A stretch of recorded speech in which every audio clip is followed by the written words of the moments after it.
the meeting of CAMPO to order. May I have a roll call, please? Vice Chair Bagwell. Here. Member Dotson. Sure. Member Henderson. Member McQuarrie. Member Novak. Here. Member Nosad. Member Schutte. Here. Ex officio Member Rosenberg. Here. A quorum's present. Thank you. Please watch for the online version. I believe Mr. McQuarrie will be coming in, and mark him present when he comes. We're now on agenda item number 3, which is our public comment. Do we have any public comment on the telephone line? We do have one caller on the line. Caller, when you hear the 2 beeps, please state your name for the record, and it will be your time to talk. Hello, can you hear me? This is Chaz. Oh, hi, Chaz. You're on the phone instead of the WebEx. Yeah, for whatever reason, I don't have the right combination of login name, email, and so I got the password. So I'm joining by phone, not on WebEx. Okay, thank you so much. Please let the record reflect that Mr. McQuarrie has joined us. And I also see, unless I'm reading that too far away, that Mr. Henderson. Wes, are you on the WebEx? I am one. I had a little trouble getting on as well, but I figured it out. Thank you so much. Please let the record reflect. There are no other callers on the line for public comment? There are no additional callers on the line at this time. Thank you. Do I have any public in the room that wishes to make public comment? No, I will do one just so that everyone knows. I'd like to welcome Greg Novak, our newest member to the board. If you want to just say a brief hello or a little bit about yourself. Yeah, a brief hello, and I had my interview at the Board of Supervisors meeting. Thank you very much. A quick background for me, I was born and raised in New York City, and since some of the items come up later, we didn't have a car till I was 8, and I didn't own one till I was 23. Wow. Working for Federal Highways, so I kind of know that bike ped world a little bit. And then I worked for Federal Highways for just about 47 years and retired about a year ago as the Deputy Division Administrator in Nevada. And most of the projects that we're dealing with in Carson and statewide, yes, I know about them. So thanks. It's certainly why I think the board selected you, as we thought you would, get to work on day one. So that you'd be ready to go. And welcome to the team. We look forward to working with you. So, all right, we're going to move on to agenda item number 4, which is approval of our minutes. Has everyone had an opportunity to read them? If there are any corrections, seeing none, I'll accept a motion on the approval of the December 8th minutes.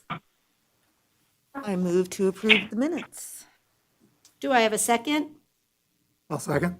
I have a motion and a second for approval of the December 8th, 2021 minutes. All those in favor, please say aye. Aye. Any opposed, say no.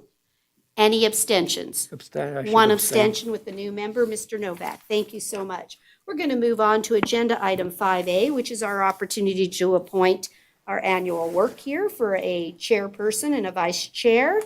We can take this any way that you'd like. We can just, anybody you want to do any of the jobs. I don't mind doing the chair. I'm pretty practiced at it, but it's really up to I'm getting shaking heads. Ms. Schutte, did you want to make a motion on the chair? So I move to nominate Lori Bagwell to be CAMPO chair. For the term expiring sorry. December 31st, 2022. Thank you. Okay, is there a second? I'll second. Motion and a second for approval for myself as the chairperson. All those in favor, please say aye. Aye. Aye. Any opposed, say no. Aye. Motion carried unanimously. Would anyone like to do the vice chair? I believe Ms. Schutte, anybody want to do vice chair? Well, I would nominate Ms. Schutte based on the fact that, she's certainly well qualified. And I'm personally not interested, being that I've only been a board member for a short time. I would assume Greg is kind of in the same boat. So, Okay. Can I have a second? Is that a motion? yes, it is. May I have a second?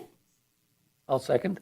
I have a motion and a I'll second. second for the appointment of Lisa Schutte as the vice chair for the term ending December 31, 2022. All those in favor say aye. Aye. Any opposed, say no. Motion carried. Chaz, was that you on the phone with a yes? Yes. Okay. I support the motion. Okay, just wanted to double check. Please let the record reflect that was unanimous. Okay, thank you. We're now going to move on to agenda item 5B, which is discussion on the amendment to the CAMPO federal fiscal year 21 to 24 Transportation Improvement Program, otherwise known as a TIP.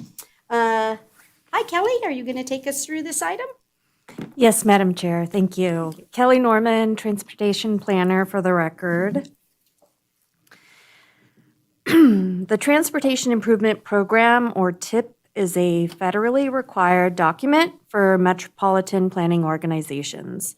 The TIP is a short-term planning document to prioritize transportation improvement projects over a 4-year period.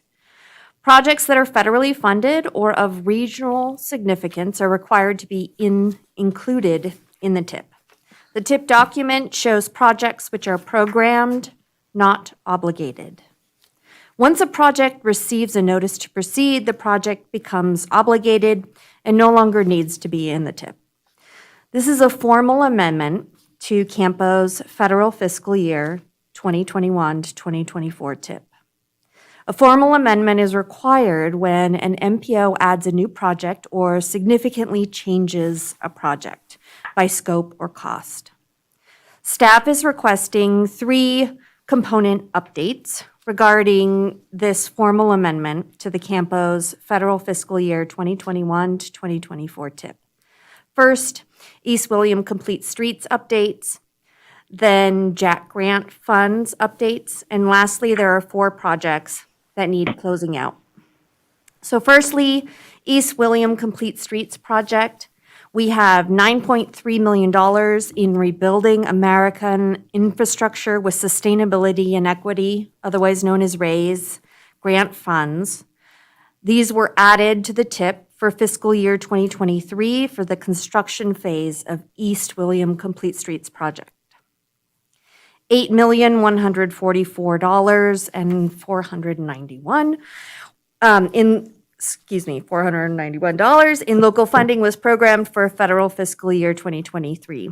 This is also for the construction phase of East William Complete Streets project. $10,839,213 in unspecified placeholder funds for federal fiscal year 2025 were deleted. Secondly, this concentrates on Jack.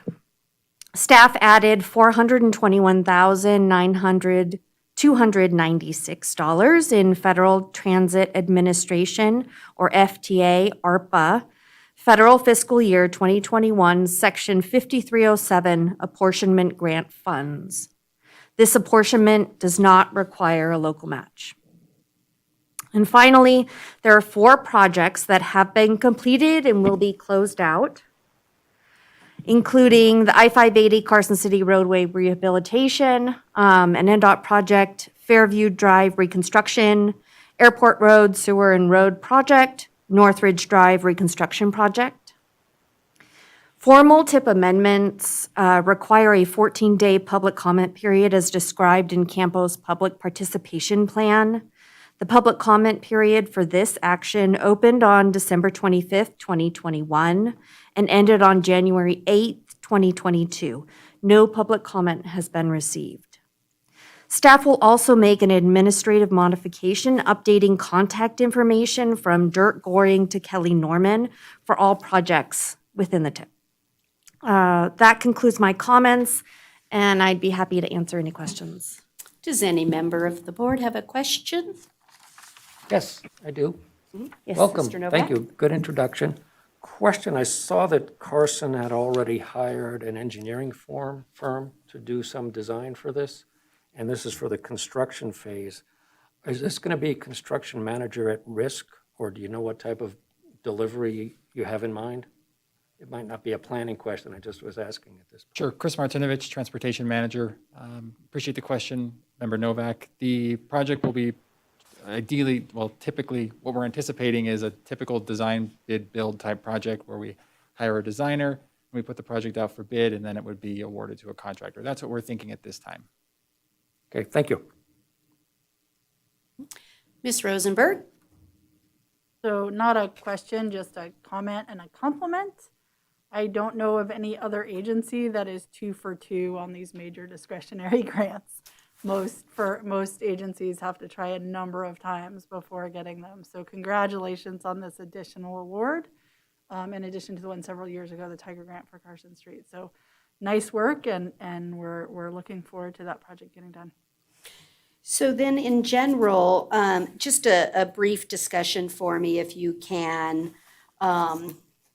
When you look at the entire plan, it deals with an indication that it's fiscal year 21 through 24, yet the form has an opportunity to address 2025 and potentially future years. And noting, I guess if you can, just for the public, like you did indicate that we're down to 17,273,184 potentially in fiscal 25 for the North Carson project. And it does have like 2 asterisks. And so I did have in general the question of, it indicates that we'll utilize funds which we are reasonably anticipated to be available. Can you discuss that a little bit so even the general public that's listening would understand why is the project identified when it's not part of the STIP period? And then what does it mean generally that we expect it to have funding? Absolutely. So when the federal fiscal year 2021 to 2024 TIP was approved, it was approved with these 2025 funds already managed in here. And the reasoning behind that was, and I'll read this from federal regulations concerning TIPs. The TIP shall contain all regionally significant projects requiring an action by the FHWA or the FTA, whether or not the projects are to be funded under Title 23 USC Chapters 1 and 2. And TIPs shall include all regionally significant projects proposed to be funded with federal funds other than those administered by the FHWA or the FTA, as well as all regionally significant projects to be funded with non-federal funds. And I also want to mention, quoting the CFR, if the TIP covers more than 4 years, the FHWA and the FTA will consider the projects in the additional years as informational. It was decided that 2025 would be programmed into the federal fiscal year 2021 to 2024 in order to plan for future projects as informational to the federal government, to position CAMPO in a way to have long-term planning, to establish a long-term planning of these complete streets projects and position us well into the future with federal grants.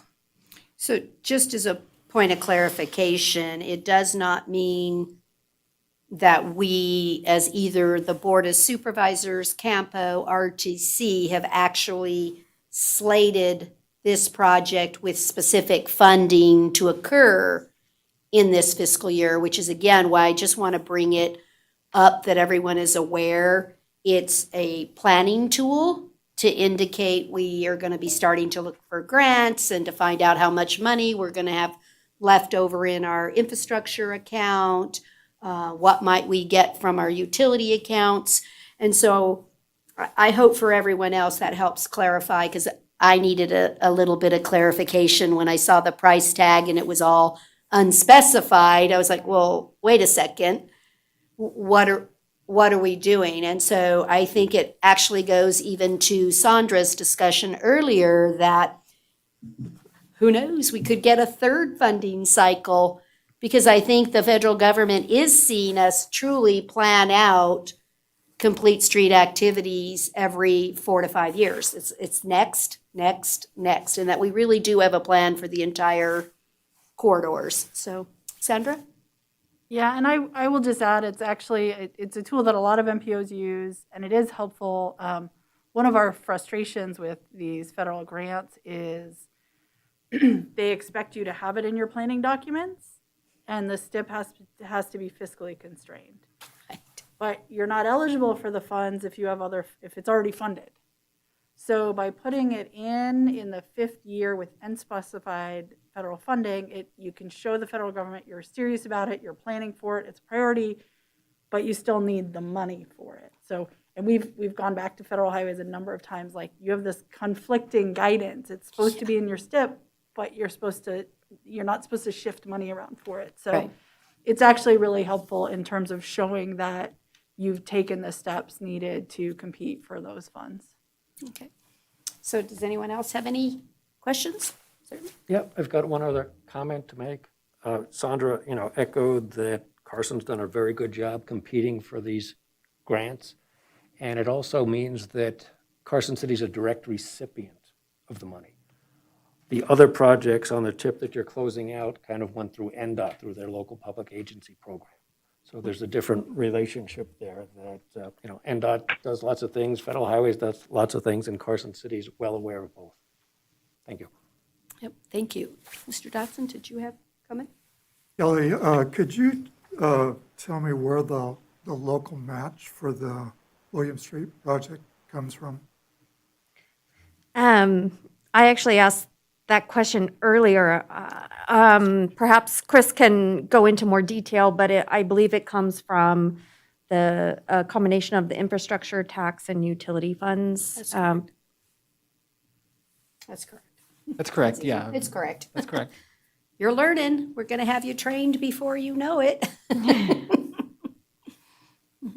that answer your question? Yes, it does. Okay. Anybody else? Okay, seeing no further questions. Chaz, anything do you have any questions? No, I don't. Just, again, well done on the grant.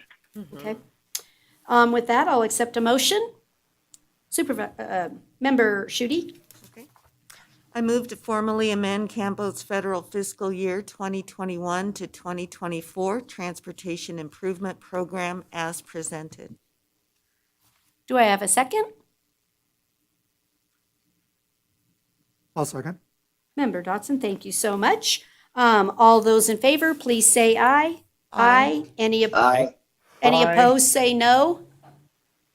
Let the record reflect the motion carried unanimously. Okay, we're going to move on to agenda item 6, which are our non-action items. We'll start with 6A, the Transportation Manager's Report, please. Thank you, Madam Chair. I wanted to bring a couple of items up to just kind of inform the board about. Yesterday, I attended a meeting as part of NDOT's Sustainable Transportation Funding Advisory Working Group. This is a large multi-agency, multi-collaborative group that meets basically every month, every other month or so. This is my second meeting I have attended in this capacity. Essentially, the group is tasked with identifying potential revenue options for funding transportation, state highway projects, and a variety of transportation projects.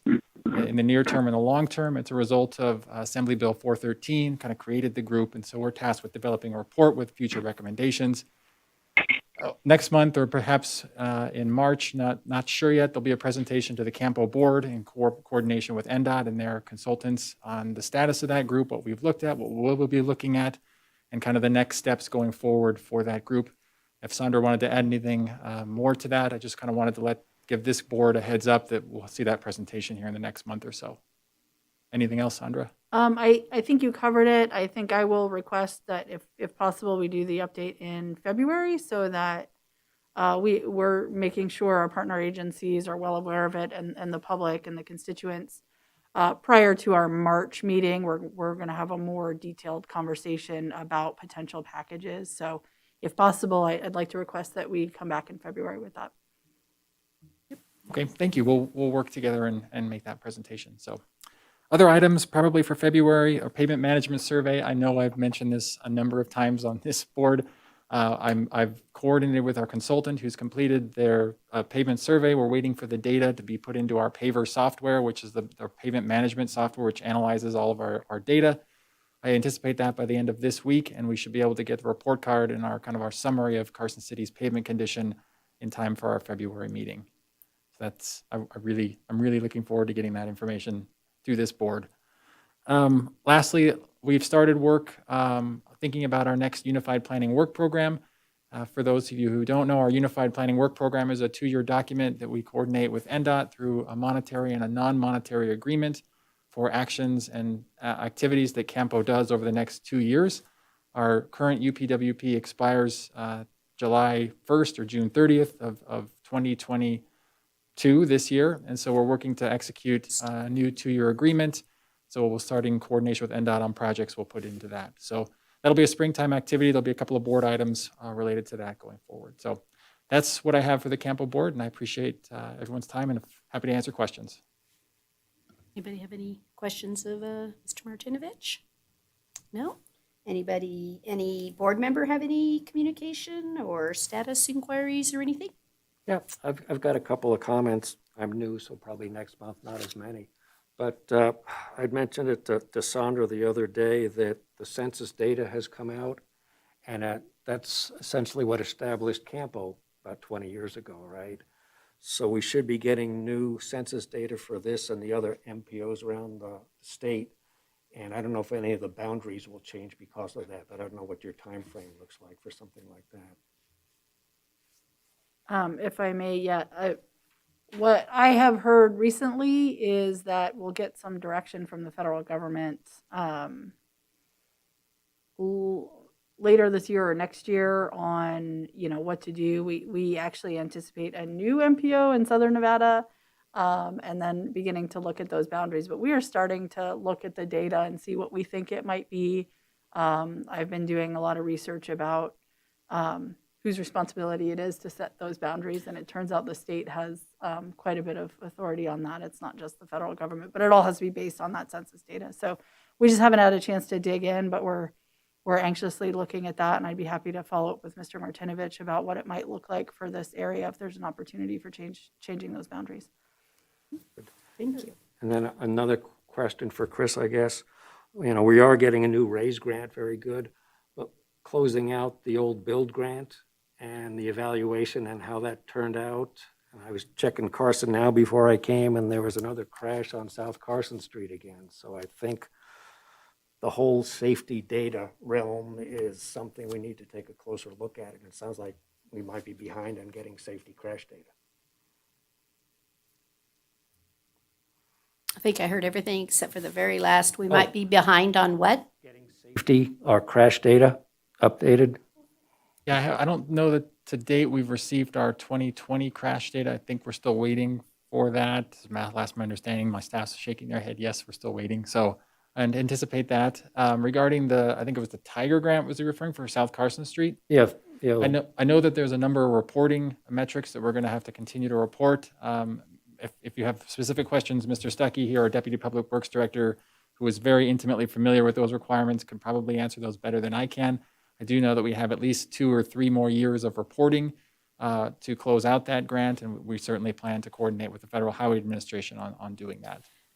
Mr. Novak, would you like a future agenda item just for a briefing on The status, the yes, Tiger grant? Yeah. I can, Yeah, on this great, but agenda just- item, that's what I can technically and legally Oh, do absolutely. here. No problem. That's okay. I try to keep us on track, so we'll good. write that down do for a that. future agenda item.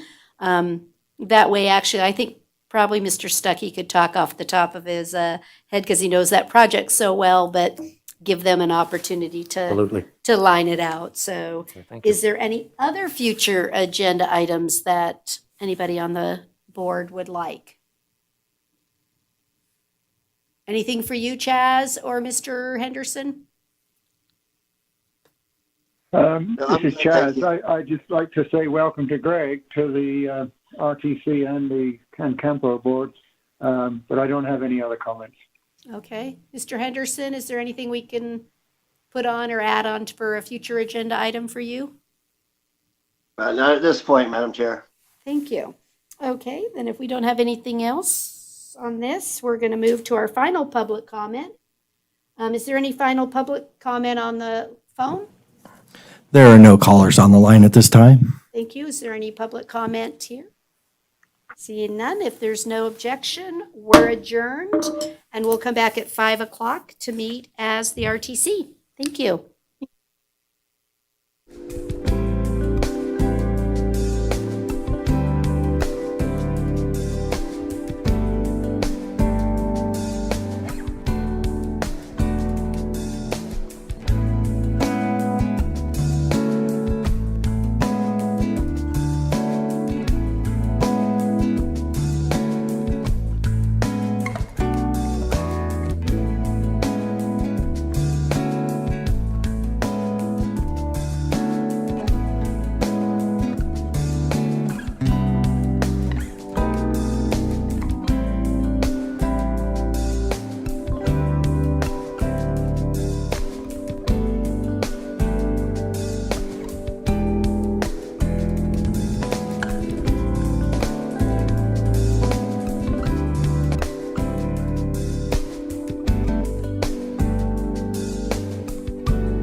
Yes, Madam Chair.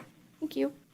Okay, I'm going to call the meeting of the Regional Transportation Commission to order. May I have roll call, please? Chair Bagwell, Here. Vice Chair Schutte, Here. Member Dotson, Member Macquarie. I know you're here. Here. Member Novak. Here. A quorum's present. Thank you so much. We're going to move on to agenda item number 3, which is our public comment. Do I have any public comment on the phone? There are no callers on the line at this time. Thank you so much. Do I have any public comment in the room? You're waiting to, okay, just making sure. Thank you very much. Then we're going to move on to agenda item number 4, which is the approval of our minutes of December 8th, 2021. Does anyone have any corrections needed? Anything for that? Seeing none, I'll accept a motion for the approval of the December 8th, 2021 minutes. I move to approve the minutes of the December 8th, 2021 RTC meeting as presented. I second. I have a motion and a second for approval of the December 8th, 2021 meeting minutes as presented. All those in favor, please say aye. Aye. Aye. Any opposed, say Aye. no.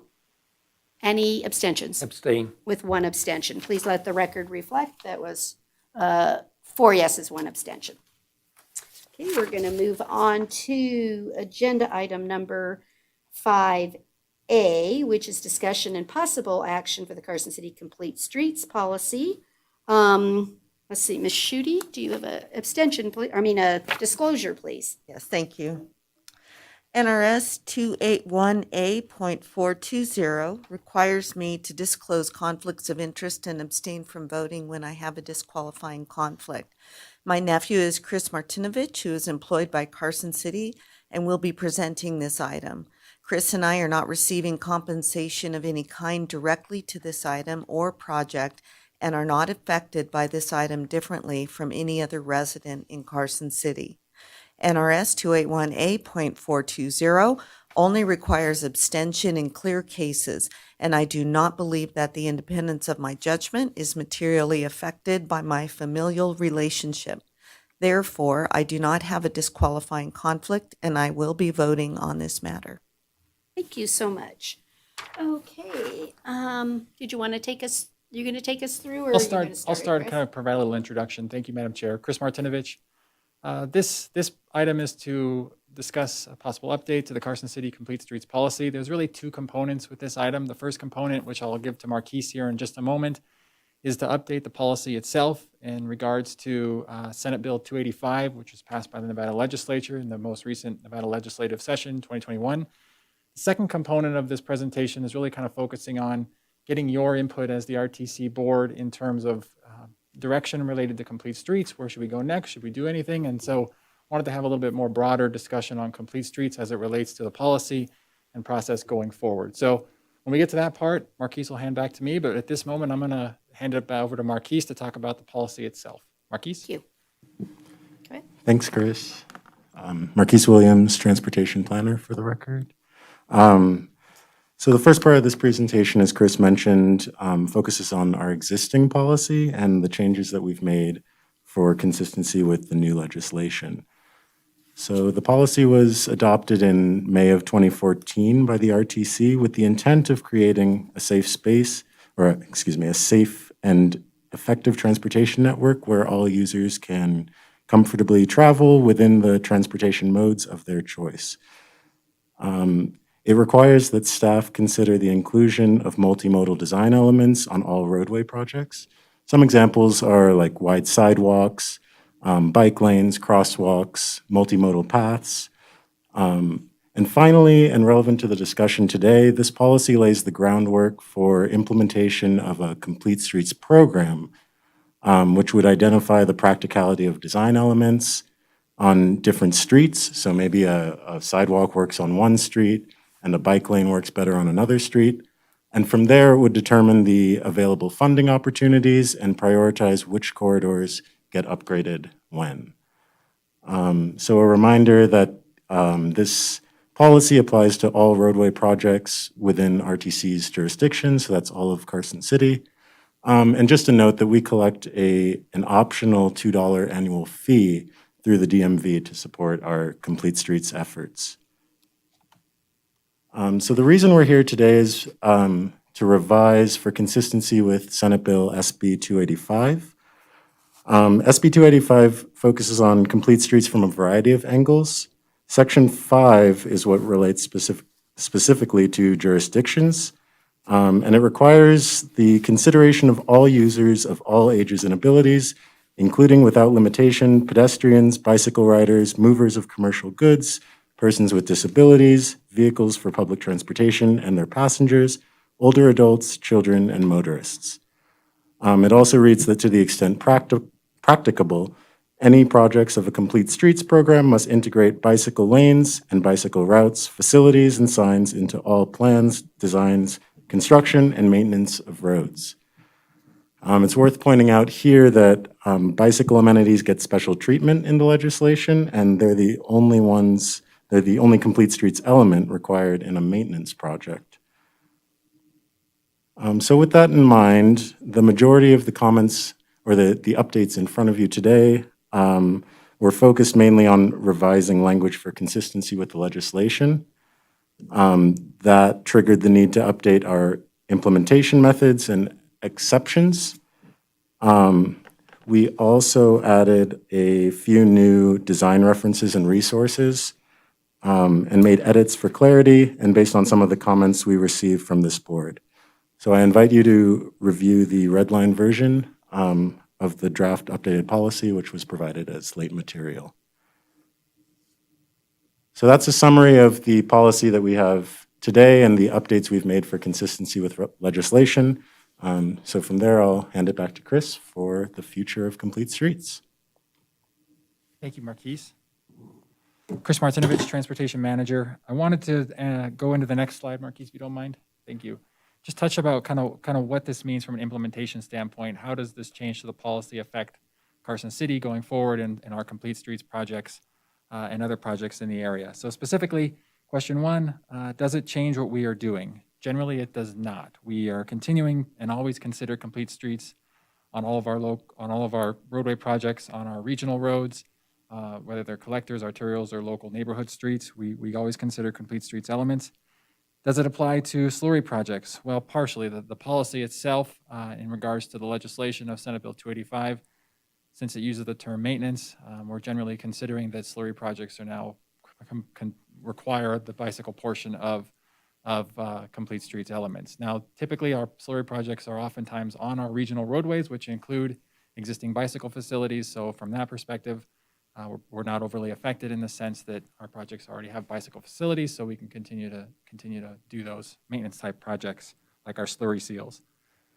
what does it mean for our local or our neighborhood streets? And I think that's where we're a little bit undefined.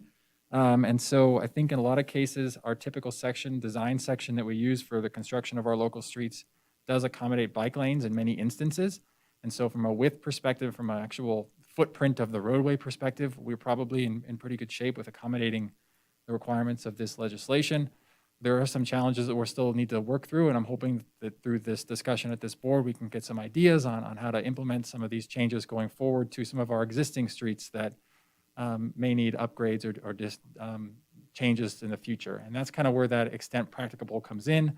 And question 4, what does that mean? So we've tried to define that through the policy, or what is the extent practicable mean? We've got that list of exceptions in the policy that sort of outline those steps that we're considering when looking at implementing all complete streets elements, including the results from Senate Bill 285 of bicycle facilities. So there's a variety of items in there. I believe it's on, in the late material, it's page 5, no, not page 5. 4. Page 4. Page 4 in late material exhibit 1. There's just a list of exemptions there. And so that's where there's cost benefit portions, and there's some other criteria listed there. So kind of thinking forward, and kind of in the hope, go ahead and advance and fostering some discussion with this board and get some additional input. We've come up with some potential options or potential things, variations of options that we could potentially implement or at least get some input on. What the ultimate goal of any complete streets is to develop a framework to complete a comprehensive, integrated, and connected transportation system. So to that idea, we kind of had these 3 concepts. The first concept, which I'll touch on each of these in a moment, is kind of just an enhancement of the existing policy and up to a more comprehensive, full-scale city complete streets policy, and some combination of there. Really, we just kind of created these for discussion purposes. We can combine these, or we could not do any of these. It's just kind of a way to foster the conversation with this board. So I'll just touch through these real fast to kind of give you an example of what these options kind of are to get you kind of thinking about this. The first one is a complete streets policy enhancement. This would be essentially taking our current policy and providing some additional information regarding the implementation, how it applies to certain streets or how it doesn't apply, but it's really kind of just that high-level guidance for designers and developers to use the policy instead of just providing the goals of the policy. We could also enhance further discussion and monitoring requirements, and we do that often on our larger corridors. We monitor and report our complete streets data through either the Tiger Grant or eventually the RAISE Grant and things like that.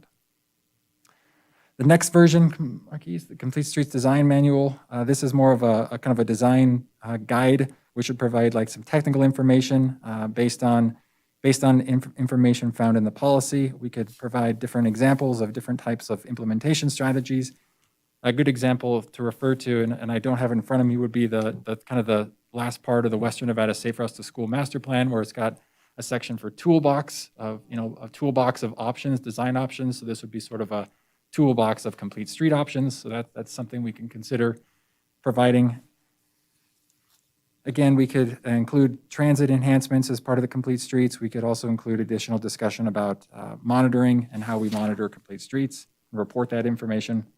And then lastly is really the comprehensive concept related to complete streets. In other words, a full detailed analysis of complete streets network across Carson City, almost identifying individual improvements on individual streets and how they interconnect.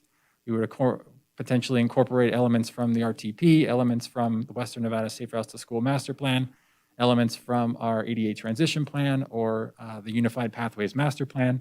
All those can be potentially incorporated into it to create one comprehensive document that looks at all of our corridors and gets provides some guidance to the city staff and developers as to how to develop and how to construct different improvements in different areas of the city. It would provide that big picture guidance, if you will. This is also eligible potentially for CAMPO support. We could include this in our Unified Planning Work Program, which was discussed at the CAMPO board as an element to help get some funding support for that through that program and look at those coordinated efforts from a planning level. So those are kind of the 3 levels. It doesn't mean we have to use those levels. They're just kind of a discussion topic of a variety of ways we could go.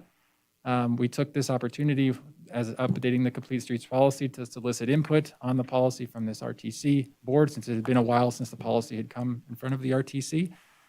We could do nothing, or we could do any version of this. So I just kind of want to open up to the board and have some input on discussion about questions, concerns, and also I'll leave it up to you guys to move forward. Okay. Does anyone have any questions or comments? You want to start? Go ahead.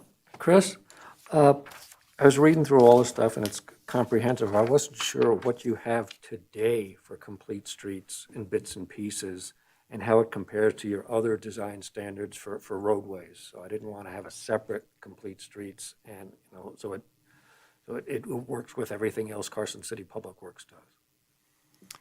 So I appreciate the question, Mr. Novak. In general, the city relies a lot on national guidance for its design, whether that's AASHTO or the Federal Highway Administration or a variety of ITE or any other guidance. And that's kind of our good design principle. As far as corridors that have identified bicycle or pedestrian or multimodal enhancements, that's really documented through a variety of plans, but most notably in our regional transportation plan. I know specifically in that there's a couple of maps in there that kind of show different corridors. Our Unified Pathways Master Plan has different corridors identified for future upgrades. So the concept with that last concept would be to kind of combine all that into a more comprehensive document. We don't specifically have like today, like you design the road like this. We don't have a document that tells you that at this moment.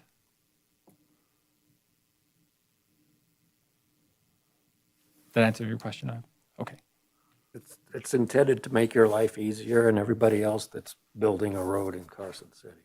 Simplify things, right? Yeah, it's intended to provide some clarity and guidance on what types of improvements are needed in different areas of the city And as a concept. One other item that came when I was reading through all this stuff, that there's the existing pavement that's out there, right? And you're mentioning slurry and repaving. When do you consider adding shoulders to narrow roadways? Since, it seems like shoulders are pavement, even though there really can be a bicycle facility as well.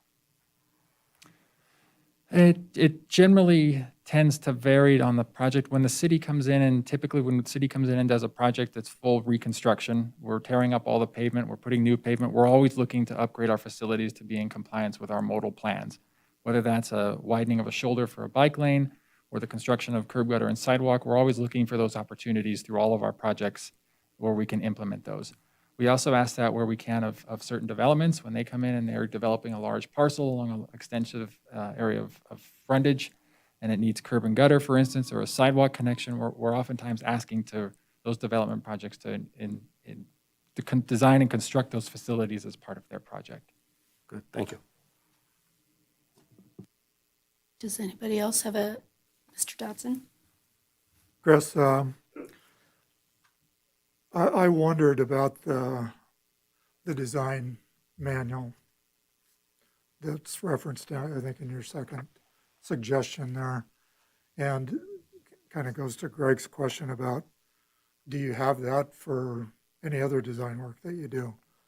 And I think I heard you that you generally rely on national guidance and publications, and I know you've enhanced the references here in your policy.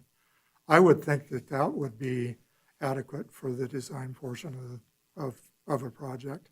I do like a lot of the elements that you suggested in this more comprehensive document, like prioritization of the next projects and some of the other elements that it contains that I don't know that you'd have to go into the detail on the design side of things. And I guess a question back to you: have you had problems in your design, your complete street design projects that you have now, with regard to confusion or ambiguity, or have the references that are used on those projects been adequate? So to my knowledge, we haven't had a lot of question regarding the Complete Streets policy. The city, we tend to do a lot of our design in-house, and so we're coordinating with staff internally regarding design improvements. So For our regional roadways, it tends to, on reconstruction projects, tend to be really straightforward to communicate internally with the requirements and make sure our projects are meeting all of our plans, as I said earlier. I did want to note also that the city, we do have code language in municipal code that does outline some design standards for streets. It talks about elevations and curve information and vertical information and things like that. And then we do have our standard details that also outline typical sections, roadway widths, and structural pavement depths and information as well. So it hasn't been a problem to this point. So let me ask, just in general, if I am reading this policy, is this policy intended just for direction overall for staff? Because there's no detail designs or anything else in there for a developer to come and do a project. So I think it's important that I understand the significance of this document in the totality of what we're doing. So is this to be able to access the $2 that's optional that people can donate on their DMV? You had to have a complete streets policy, right, to be able to access that dollar. So my first question, how much are we even getting off the optional $2? So to implement this policy or to do this policy, am I getting $5,000 a year, $20,000? How much am I getting? I honestly do not know the exact number off the top of my head. I think it's in the range of 10-ish thousand. Yeah, somehow what's that's ringing a bell. Right. We do use it on our Complete Streets projects. Specifically, we're using it on, I think, the multimodal path on South Carson Street. Some of the money was used for that improvement. So it's being used for those complete street elements, but I don't know the exact number off the top of my head. So I always want to start a discussion on a cost-benefit analysis in the first place, right?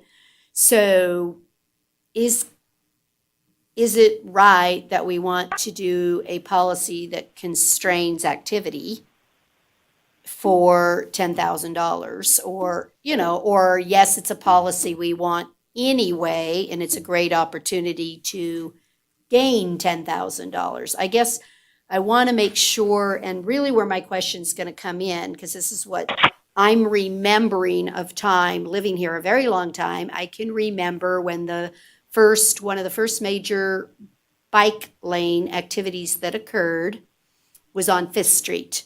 And we went and took all the parking off of Fifth Street, created the bike lanes, then all the townhouses now had no parking. And so I want to make sure that I don't create a system that is so strenuous that says a major priority is the bike lane first when I have insufficient parking. And so that's what worries me about this, is that we're careful. And as long as we're saying that's an exception and we're looking at it, that I'm not displacing on-street parking. So I don't know if we want to so while I'm trying to get a bicycle policy in place, at the other thing, I just created nowhere for people to park when that road already existed and that was already their parking. So that when you go to rehab, as you just said, rehab the road, you go, well, now that we're going to completely rehab it, now we have to consider bicycle. Well, you just lost 52 parking places. So I'm okay with, again, general direction, just as we recognize it's not a sole, I don't push that priority to the very top. And then like I said, I just lost all the parking. I remember well, and still today, where they now have to have parking permits. The people living in those townhouses get fines if they have a visitor that parks behind their garage door for even 5 minutes to drop something off because there's no on-street parking.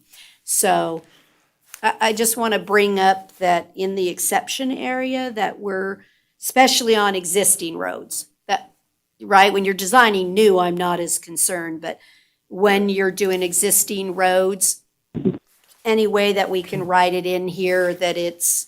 So I was going to offer one maybe potential modification to exception 3 that would broaden it slightly. We could say something to the effect of cost or implementation of, so add the word or implementation of accommodating is excessively disproportionate to the need and potential benefit. So that gives, if the implementation of a bicycle facility disproportionately impacts, say, the apartment building next door, that could play into that cost benefit analysis for potentially using that as an exception if we broaden that exemption a little bit. Okay. So you said cost or accommodation? Cost or implementation of accommodating.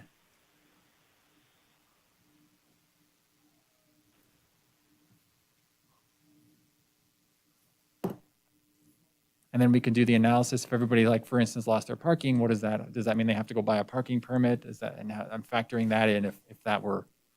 Because again, I as a think we had an consideration. unintended consequence was never did we intend for those residents to start getting fined $25 a day. They can't even use their homes. I mean, I do know there are that instances was when. not good. Apologize. I do know there were instances, for instance, that when developments come in, they're conditioned to have parking in certain locations, and so Yeah. we would not want to circumvent those conditions of approval for a particular development in this instance. So we have to consider all of that on our existing streets. Yeah. Like I said, I think I'm just overly concerned about existing versus new. And I just want to make sure we're not working so hard to put a bicycle lane or facility in that I disrupt the people that already live there more than I'm going to even gain from the potential number of bicyclists, right? So that we weigh things, that's all. I just want to make sure that it's very clear. And I also agree that I think for developers and people that are going to do projects in our community, that it's important that the rules are in one place. Okay. That they can go, right? I don't like multiple documents. That's one of the things our board of supervisors is working super hard on with our planning commission is our Title 18 and all of those very things so that you're not going over here to get this plan and then you're going over there to get that plan and then you're going, and before you know it, you have occasionally contradictory plans. You go, whoops, something didn't align here. So I also agree with Mr. Novak that if we have conditions, or like you said, to be able to put them in, that those be in the policies, not one that appears to be more staff-driven, just as a overall city policy, if that makes sense. Okay. Is that helpful? So let me see if I can kind of summarize for a moment, Chair. So would the idea here, are we looking at approving this policy tonight with the discussion of coming back to the RTC with additional discussions on a more robust policy going forward or a more robust design manual? I'm kind of looking for, are we okay with that? Right, ideas. I don't know. I'll ask the pleasure of the rest of the board. what I was- Should we do this policy? Oh, let me start with one thing. Was there an implementation date in the statute that, because if you flip back your slide, the one where you had the question 1 through, there you go. Does it change what we are doing? So I think the first important thing for me, and then I think I heard Chaz wanting to chime in, and I'll come to you, Chaz. When I look at Section 5 in the actual law, what is it that you thought the existing policy did not meet? Because we already talked about bicycles and is it the signs? I'm trying to decide what you thought the old plan, how it did not meet the law. The old plan, it says, to the extent practical, must integrate bicycle lanes and bicycle routes, facilities, and signs into all plans, designs, construction, and maintenance of roads. So the former policy, irrespective of the other changes in Section 5, I think that's what you're getting at, correct? That section is related to, our policy had exceptions for specifically all complete streets elements, and now bike lanes have been called out specifically as something that must be considered and implemented to the extent practicable.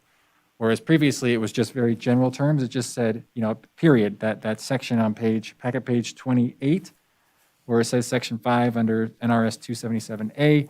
That paragraph essentially just ended. And then so the Senate bill added this additional language to make bicycle routes explicit and specific to a complete streets policy. And so that's what we amended our policy to specifically address, was that element of the Senate bill, and even the component regarding the maintenance, which was not previously included in our policy. And then most of this other is also cleaning up some language in the policy, moving it Correct. around to be more, okay. I mean, it looks like there's more highlight, or in red than is not a cause of the legislation. It's just an opportunity anytime Correct. you update a plan, you go ahead and make it more clear, like putting jurisdiction in the different location and things like that. So, The discussion we had, I'll add this, the discussion we had kind of at the second part of this is really the first step. I mean, we totally understand that this kind of takes a little bit of time to get your head around, and we would anticipate bringing future agenda items to the RTC regarding future complete streets implementation. This item was to approve the policy to be compliant with the law and kick off a future complete streets discussion and get some initial feedback from this board as we move forward. and what was the date of implementation required on this legislation? I believe it was October 2021. So we're already past the, okay, of the plan part.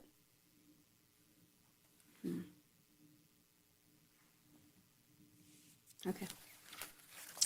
So do you think that we're comfortable making the change recommended? And then adopting this for now, and then instructing them really to bring back a comprehensive, that complete streets is weaved into the documents that developers and planners and everybody have to live with and adhere to. I think we guess can is what- develop certainly an item that would kind of outline our initial thoughts and bring it back for information and discussion to this board in a few months, and kind of go from there and see if we can't build up and figure out the direction we'd like to go with these complete streets elements. Mr. McQuarrie, since you're on the phone, and I'm so sorry I can't see you raise a hand or anything, let me come to you and hear your comments, please. Thank you, Madam Chair. Yes, as you have pointed out already, and other members too, I think the policy tries to cover and address two main types. One is retrofitting, rehabilitation, and maintenance of existing streets, where there are a number of issues, width, parking, and a few other things too. And then also new development. And I think that so we need flexibility in there. And I think the policy as amended provides a large amount of that flexibility for maintenance and rehabilitation projects that the city takes on. And that's good. But I also think we need a real clarity for new development that makes it pretty clear what the rules are, and sometimes guidelines, sometimes requirements that they need to follow. And to that end, I really think a design manual is a good idea for that, because a toolbox, the toolbox concept, like in the Safe Routes to School program maybe, but it gives some real teeth to what a developer is required to do for a certain category of street. And this changes. I mean, I happen to live on a street that's incredibly narrow because the design concept at the time it was built figured everyone would use the street. And since there's so little traffic, that generally works because it's a slow street. But it is also a major pedestrian thoroughfare because it's a pedestrian cut through.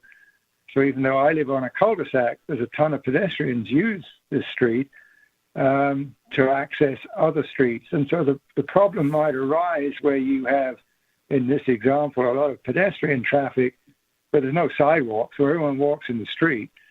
The speeds are low enough that that's okay, but on other streets, they're not cul-de-sacs, then they're not. So somehow these aspects need to be I think, categorized and delineated in maybe not so much the policy, but in the design manual and requirements in code. So I favor a design manual to give new development really the guidelines they need to follow, and requirements they need to follow. But I think the flexibility built into the document that staff presented today is pretty good, actually. That's my comment. Thank you so much. Okay, Ms. Schutte. Yeah, I think the idea of a coordinated policy to include a design manual, piggybacking on what Member McQuarrie was saying, I think in addition to providing flexibility, it also provides a clear objective of the vision that this policy is trying to bring to fruition, so that it's easier as we build to build roads and sidewalks or lanes in such a way that all modes of transportation can be accessed safely, and that it doesn't add more expense trying to redo something that should have or could be done correctly the first time. But you have to have that objective and the vision. So I think this is great. Also, that whole idea of coordinated is so important, so that residents, they understand the why behind this policy. Builders understand the whys behind the asks for improvements or for requirements that perhaps historically they haven't had to provide. And but again, we all live in this community, and so a well planned complete streets document policy really benefits everybody. And this is an opportunity to kind of give that why, so you have the buy-in. Go ahead. Yep, got a question. I agree with everything everybody's saying. Under jurisdiction, for clarification, and I know it applies to Carson City projects and RTC, and also to the extent possible, city staff will work with state and tribal entities as well. Do we want to include federal entities, or how does it work with the school districts or Western Nevada College? I mean, between bicycles and pedestrians and overall access, folks will be going through those facilities too. And again, it's, to coordinate with those folks to the extent practicable, just to let them know.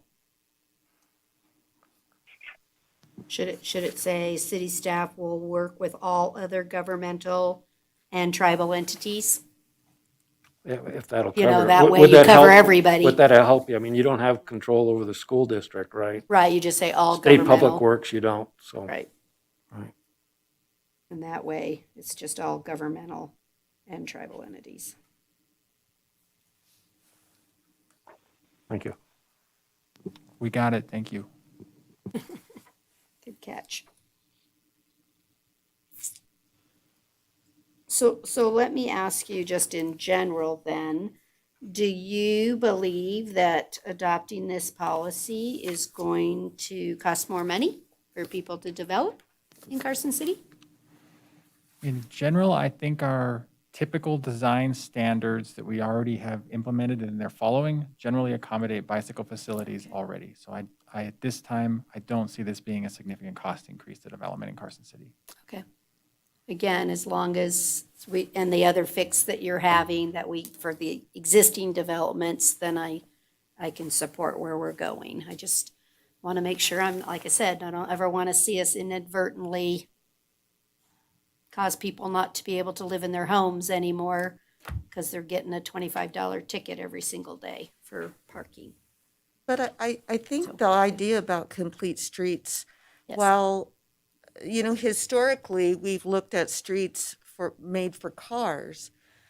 But again, now that communities, we're focusing on infill, we're focusing on really utilizing the infrastructure we have, which means that it is easier to walk and to ride. And so I think while there are those folks who might and have been impacted negatively by losing a parking space, there are also people who won't need parking spaces because of their ability to walk or ride their bikes and granted, I understand that you're not going to gain as many spots as you might be losing. But we are also really still in the beginning phases of a transition that you do see more and more people walking and riding their bikes or taking a bus. And when I went running today, I made it my project. I was going to bus stops. And when people were waiting, I just stopped and asked them, "What do you think about Jack? And are you having a good experience? And is the bus on time?" And the comments were so positive.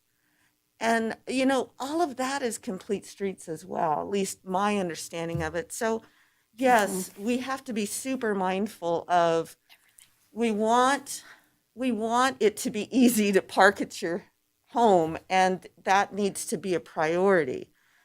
But I think we're going to see some really great, a ripple effect of people being able to actually participate in their community more by having a more welcoming complete streets policy. Anybody else? One last question. Go ahead. And it didn't come up yet, and I didn't see it in the policy, but as you put more bicycle lanes or facilities out there, one of the critical items is, I guess, keeping them clean.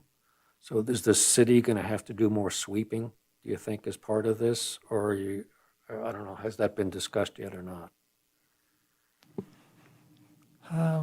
I don't know that we've specifically discussed sweeping to this point. I mean, if the bike lane is adjacent to the travel lane, then when we sweep the curb and gutter, for instance, it's obviously going to be captured. And we sweep many of our streets on a rotating basis constantly.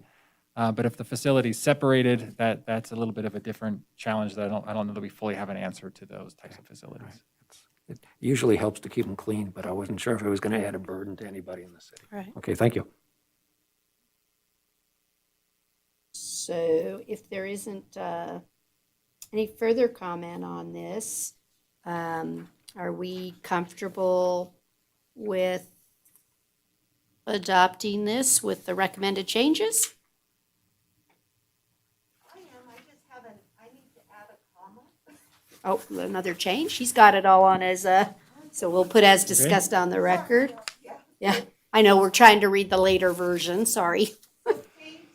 And this is the clean later version. So on the clean later version, context sensitivity, page 5. The first line, it says, realizing that not all standards lend themselves to a one-size-fits-all approach, comma, flexibility must be retained. Okay. And I think it was Got it. actually in the edits, it just didn't show up. So. Okay. Thank you. Any other recommendations or edits? No, I'm not hearing it. Chaz, any other recommended edits or changes other than what's been discussed on the record? Well, yeah, actually, since we're now getting down to the nitty-gritty, I would just add one, and I'm not sure if it was caught in the updated version or not, but in the original redlined version on page 4 under item 6, under exceptions, item 6, it said project should be implemented so as, you need to insert the word to, so as to achieve the complete street goals. We have that one corrected. Yes, thank you, Member McQuarrie. All right. That was it. Okay. You have captured on your, so that we can make a motion to accept the complete streets policy as amended on the record today? That's a motion that would work. If somebody wants to make it. Do you want to make a motion? Yes, I'd like to make the motion that we adopt the complete streets policy as amended today. Is there a second? I second. I'll say that. Okay, second by Chaz. All those in favor, please say aye. Aye. Aye. Also, Aye. let the record, motion carried unanimously. Thank you. Please let the record reflect the desire also for the toolbox and an integration into policy. Okay, thank you so much. Thank you all for that discussion. Okay, we're going to move on to agenda item number 6, which is our non-action items. Do you have a transportation manager's report update for RTC?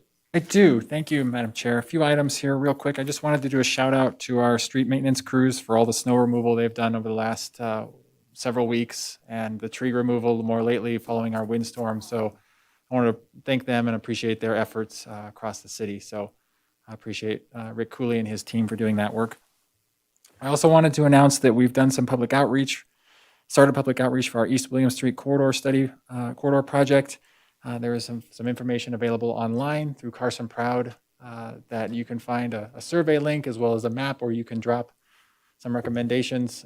If you're familiar with the corridor and have input on what we should implement out there, I encourage you to go visit Carson Proud and provide your input on that map site. Can you, for the public, what's the Carson Proud website? carsonproud.org.com. carsonproud.com. Just going to say, just so that the Appreciate that. public realize that one is not an org, it is a com. So when I have people telling me, I can't find it, well, that one is .com. .com. Okay, thank you.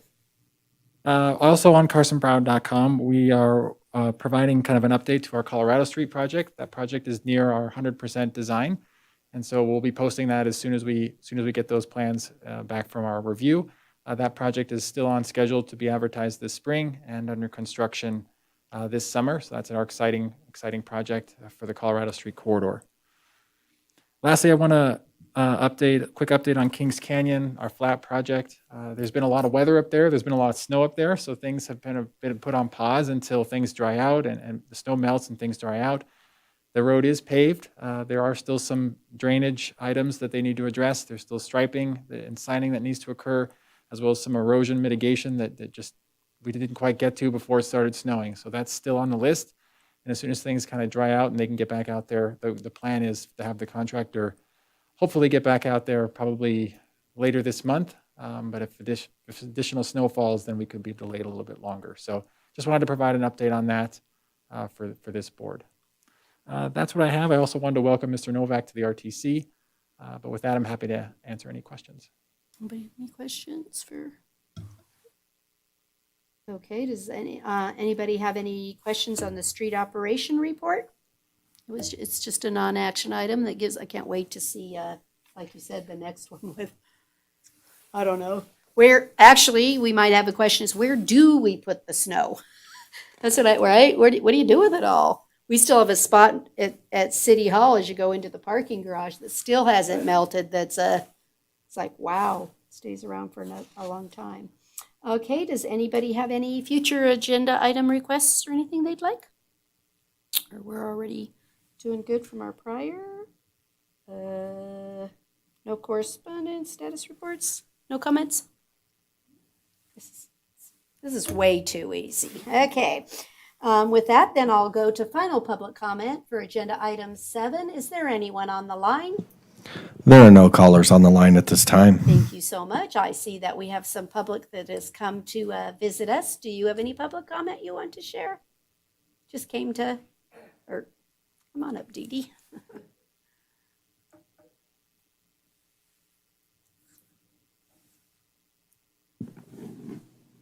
All I want to do is just remind everyone to please, when they go to do the street improvements, to make sure that they follow ADA. And when you're working on one side of the road, the other side needs to have the sidewalks open. Oh, so there- you're saying, that's- make sure one of the sides is always accessible. Yeah. Okay. Because it just, when they did Carson Street, it was a nightmare. And I was Pedestrians. constantly out there telling them, no, it's not okay when you're working on the right side of the road, that on the left side of the road, you park the trucks on the sidewalks, or they have construction materials on the sidewalk. You can't block that other side of the road. And it's imperative because, as you pointed out, luckily, and a wonderful thing is occurring in Carson City, which there is more people walking, and there is more people skateboarding and using scooters and bicycling, which is a very positive thing in our community. But people who are in wheelchairs or motorized scooters, they can't get around when the construction's being done and you block both sides of the sidewalk. So that's all I'm asking, to remind our construction people. As a matter of fact, I would make sure they are trained in ADA before they do the project. That's a good comment. Would you do me a favor and for the record, put your name, please? Yes, I'm sorry. I No, should that's have fine. started We all that know you, first. but just technically. Thank you. I'm Dee Dee Formaster from the Rural Center for Independent Living and Dewdrop Inn. We're an agency that provides information and services to the disabled community. And that's why I'm here, just to make sure that we don't have the disaster that we had when the work was being done on Carson Street. Because I had people calling me constantly, they couldn't get to work on the sidewalks. Thank you for letting us So, know that. Staff has already written that down, and we'll try Thank to you do some so much better training for there. Thank you. allowing me this time to talk with you. Thank Your you. timing was great, with Yeah. tonight's conversation. Very, So- very timely. Okay, just one last, any further public comment? Okay, then again, without objection, we're adjourned. And thank you for your first meeting. Really enjoyed your comments.